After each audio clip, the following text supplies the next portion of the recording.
How you doing, everyone? Welcome back. It has been a long time since I posted a video. I just actually looked at it. It was January 29th, and there is no excuse for me being that derelict in my posting of videos. There's no excuse for my negligence on that, especially considering the condition of our country and the world today. We have a president who is threatening to take over Canada as a 51st state, less so lately because of some other issues, but he hasn't given up on that. He's still threatening to take Greenland, which of course, either one of those actions by itself would trigger a war against NATO, all of NATO, with us being the only exclusion from that. Yeah. And, of course, threats of taking over other territories, taking over, Trump Gaza. And then we have Elon Musk and his Doge cuts, and he's just slashing and burning everything in sight. The analogy that I like to use is, if you go to your barber, what tool do you want him to use on your head? I don't want him using a chainsaw on my head, that's for damn sure. Use a pair of scissors like you're supposed to. Use the right tool for the job.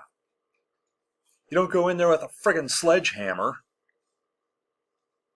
if you're just trying to hang a picture on the wall. Now, a regular hammer or even a tack hammer would be sufficient for that. But then we have the absolute dismantling. He says our country is going to boom. If by boom he means implode, yeah, you're exactly right. By the way, dog is pissed about it too. Because you know why? Because that means that, the ingredients for her dog food, that's going to go way up in price, which means we can't afford to feed her anymore. Obviously, it doesn't mean quite that, because we're in a position where we'll still be able to feed our animals. But a lot of people, no, you're not going to be able to feed yourselves, let alone have pets. Every single thing imported. Oh, unless it comes from, Russia and North Korea and Cuba and a few other, kind of random dictatorships. But, he wants to put 10% tariffs on an island occupied by only penguins. 10% tariff. What do we import from penguins? And these are all supposedly reciprocal tariffs, right? And the method that he used to figure it out, right? The method that he used is he took the trade deficit. I don't even know. It doesn't make any sense, the way he did it. I don't even remember it off the top of my head, but it's just stupid. He took, all right, this is how much we trade with this country. This is how much of the trade deficit, is.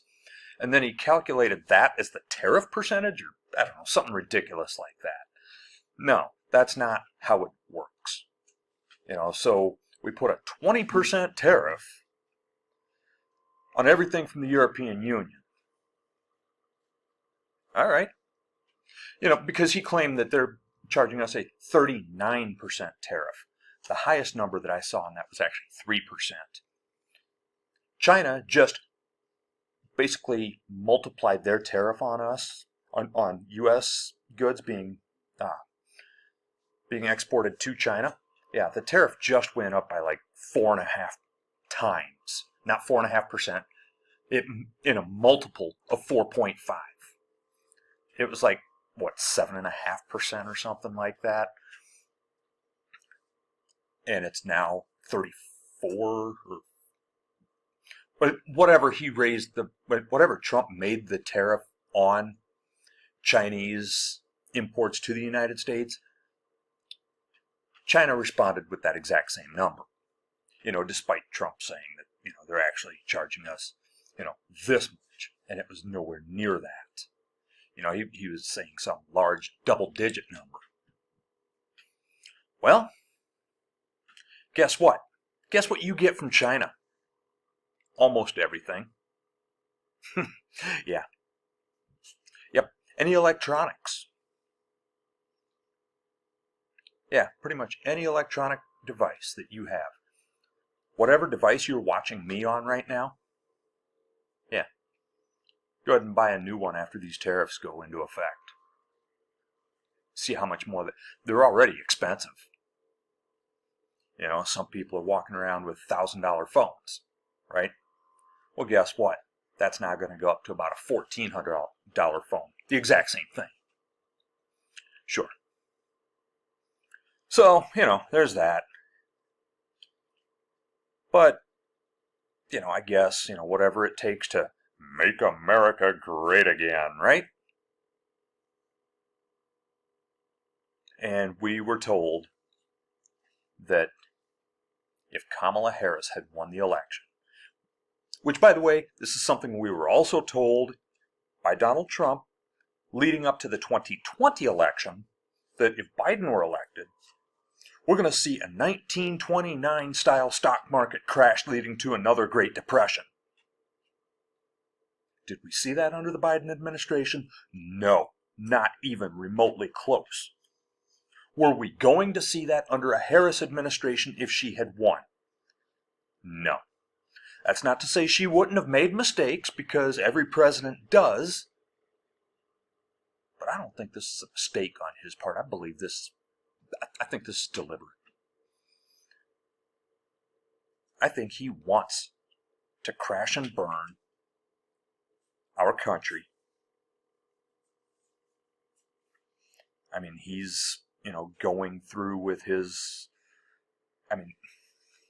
these mass deportations. He's even rounding up people without verifying if they're here legally or not. And then if they are here legally, and he sends them out to El Salvador, where, by the way, one particular individual, a judge ruled that he cannot be deported to El Salvador because his life would be in danger there.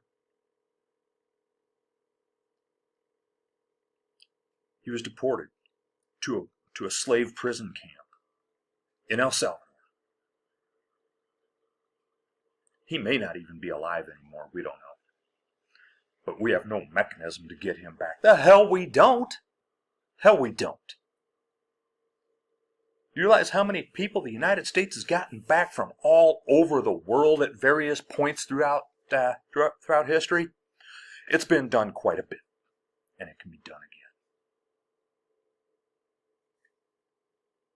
I mean, there's a Venezuelan hairstylist or a barber or whatever he was. Anyway, he works in the field dealing with hair, right? And a lot of people like to bring up the fact that he's gay. That's not even relevant.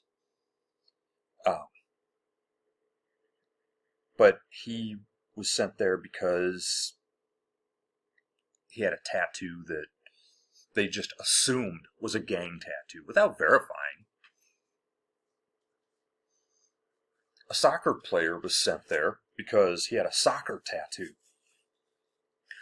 People are being rounded up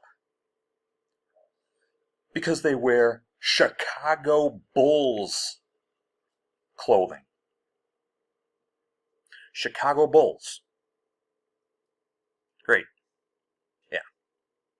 So, hey, basketball fans in Chicago, don't support your team. Stop supporting them, at least outwardly. Go to the game and cheer for them, I guess, but don't wear anything in support of your team.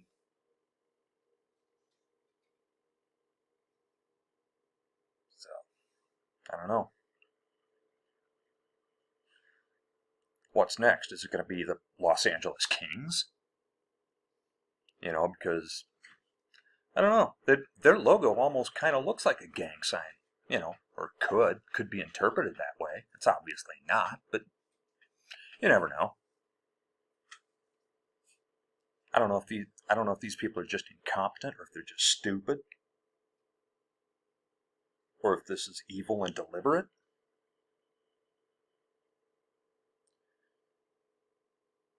And then we have breaches of national security, like what they're calling whiskey leaks or Signalgate.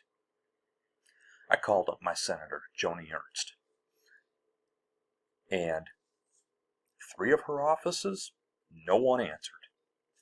One of them, I talked to somebody who hung up on me. Another one, the guy that I talked to didn't even bother to take my name. And there was one other office. So that's 6 offices that she has, 5 in the state and 1 in Washington. And I called them all but one. So I wrote a nice little letter asking her to demand the resignations of the individuals involved in that: Secretary of State, Secretary of Defense, National Security Advisor, Director of National Intelligence, Vice President of the United States. All of whom, except for the Secretary of State, are prior military and know better than to violate OPSEC like that. Operational Security, for those who don't know what OPSEC is. They know better. The newest private that just enlisted, just got out of basic training today, knows better. And would be held accountable. And if any one of them, while they were in the military, had done something even less, considerably less significant, they'd been brought up on UCMJ action, Uniform Code of Military Justice. Who don't know what UCMJ is? Yeah. So I wrote to my senator to ask her to demand their resignations. She won't. I know she won't. And if they don't resign, I want Trump to fire them all. He won't. He has said as much. I mean, he might fire Mike Waltz. There's some rumblings on that. And quite frankly, that'd be a start. He's the one that included the journalist. But the problem wasn't that the journalist was included. The problem is that it happened at all on an unsecured, unauthorized platform. For those who have been in the military, you might know what the nipper net is. Basically, it's a non-classified